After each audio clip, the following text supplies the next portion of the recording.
speaking of Gojira, should we talk about the Olympics? Yeah, let's do it. Yeah. Did you guys see it? I didn't Yeah, see I saw it the live. opening. Yeah, I didn't watch it live, but I watched it a dozen times since. After the fact, we might have to watch it here because I haven't seen it yet.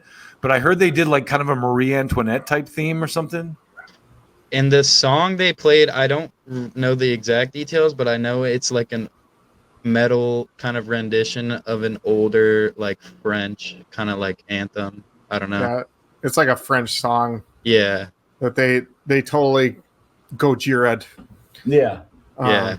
It was awesome. But I don't think they were in charge of anything other than performing. They didn't pick stuff or what. But I mean, the cool thing is it's a huge breakthrough for metal.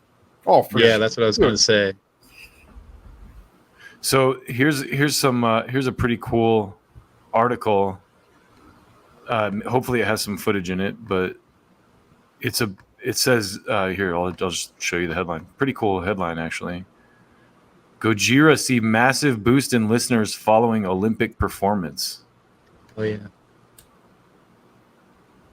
Yeah, they're all on the ledges and shit. Oh, it's giving me ads and shit. After Gojira's unprecedented performance at the Paris Olympics opening ceremony, the French extreme metal outfit has unsurprisingly seen a massive boost in their monthly listeners on Spotify. Over 29 million people tuned in to watch the opening ceremony, and one can only assume that a small portion of these viewers were already familiar with Gojira, and likely an even slimmer portion were fans of the band. To put things into perspective, Gojira are certainly a household name in the modern metal scene, and they wield one of the most revered statuses of any metal band to come out of the late 90s, early 2000s. However, while the band is widely known amongst metal fans, modern metal isn't a household genre by any stretch. Tell me about it.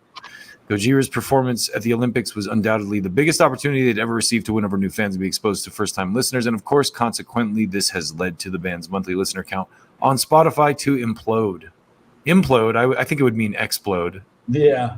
Like, implode would be a bad thing, I would think. Yeah, implode would be bad. Now they're trying to sell me again. They're like, yeah, get our top stuff. It's good. It's interesting for me because Gojira is one of those bands that I kind of like discovered on my own. Like, I know you showed me a lot of bands, so I've kind of listened to a lot of music, but Gojira is one of those bands I was kind of like, discovered on my own, listened to all their albums, so it's kind of cool that they're like getting that recognition.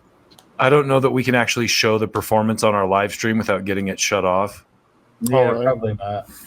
Because I think Well, everyone should watch it. It's like 3 minutes of epic metal. Yeah, it is. Theatrics. And there's like an opera singer that comes in on a ship, and it's pretty cool. And their My son and I were talking. Best alive. What's that, Dred? Their drummer's got to be like one of the best drummers alive. Yeah, he's well, my son and I were talking just the other day how Gojira is almost like Korn and Tool together, smashed together. Yeah, that's because they kind of got that new metal thing. But they got like different tempos and all that stuff. Yeah, here you go. And their earlier stuff is interesting too. It's like more death metal, but like kind of like mathcore. Like I don't even know, like mathy. Like here's NBC. Who are Gojira, the metal band from the Olympic opening ceremony? Bang your heads for a musical lineup sure to go down in history as an Olympic game changer. If spectators thought the opening ceremony's musical lineup couldn't get more exciting, think again. Heavy metal music just made its epic Olympic debut at the 2024 Summer Games in Paris, and it's plain to see why organizers chose French hard rock band Gojira to perform. The award-winning musicians are hailed as rock gods in the Olympics host country, drawing such an audible response from fans over the decades that they literally hold records for their loud sound. The band performed from platforms off a building, fusing their sound with Swiss opera singer Marina Viotti. The result was an iconic spectacle. That's pretty cool that a band like that is getting coverage in NBC News. Yeah, exactly. Yeah. I mean, when you think about it, that's more coverage than Aerosmith has gotten nationally. Mm-hmm. When we saw Gojira, they played the Super Bowl though, didn't they? Yeah, but still, I mean, just talking about recently with upcoming news that we're going to talk about. I mean, this is bigger news than that. Mm-hmm. Go ahead, Dryden. Sorry. I was gonna say when we saw Gojira, when we saw Deftones that one time too, They opened for Deftones. it was evident that Gojira was like, you know, bigger. they had energy. Honestly, they had some sort of like. I'm a huge energy. Deftones fan. I love the Deftones. They're like one of my favorite bands.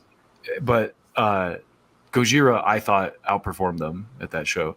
The Deftones scene kind of tired. I think they've kind of regained some energy. I've seen like more recent like live footage of them where they're tearing it up. But like at that particular show, maybe it was just like the end of their tour and Chino was tired or something.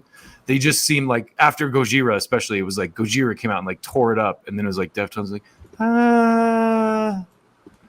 Yeah, exactly. You know, it's kind of like it wasn't as intense as Gojira, that's for sure. But it was good. You know, no disrespect to the Deftones. They're like Gojira was playing opening for them, so.